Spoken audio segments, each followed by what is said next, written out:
Whether you're on a remote job site or getting to an even more remote location after the work is done, you need a four-wheel drive system that can take on any challenge. The Viking VI has you covered with Yamaha's on-command four-wheel drive system. Polaris's on-demand true all-wheel drive sounds pretty impressive. But when you get them out in the real world, you'll quickly see who's talking the talk and who's walking the walk. With the Viking, a simple turn of a dial lets you choose two-wheel drive or limited slip four-wheel drive when you need even more traction.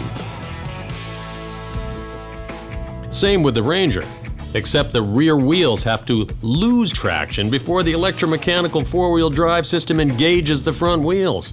Now you tell me, would you rather have a machine that has to lose traction before it can increase it?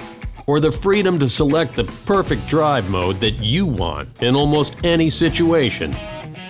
And when the going gets really rough, the Viking gives you the added choice of four-wheel differential lock.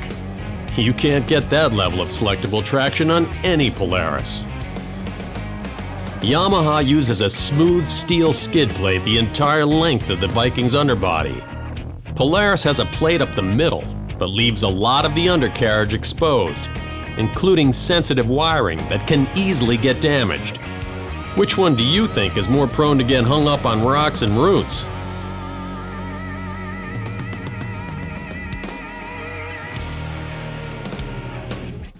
When you're working hard, the last thing you want is a machine that makes you work even harder. The Viking goes where you tell it to go, aided by the most precise steering in its class. On the Ranger, the first thing you'll notice is a lot of free play in the steering wheel, and a lot of back and forth just to maintain a straight line. And on corners, you'll be spinning that wheel a lot more every time you turn. In fact, it takes only 2.5 turns of the wheel to go from lock to lock on the Viking. That's 25% less than the Ranger. And those numbers can really add up by the end of a long day. Plus, the Viking offers the added benefit of optional electric power steering, making it easier to maneuver the roughest terrain. And this convenient feature is available on every Viking VI. You can get EPS on the Ranger Crew 800, but only on their most expensive camo model.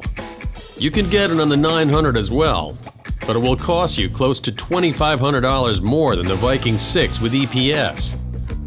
And the Polaris system is on full blast all the time, with almost too much assist at medium and higher speeds. The Viking system is speed sensitive, more assist at low speeds, and less as speeds increase for real-world operating ease and better trail feel.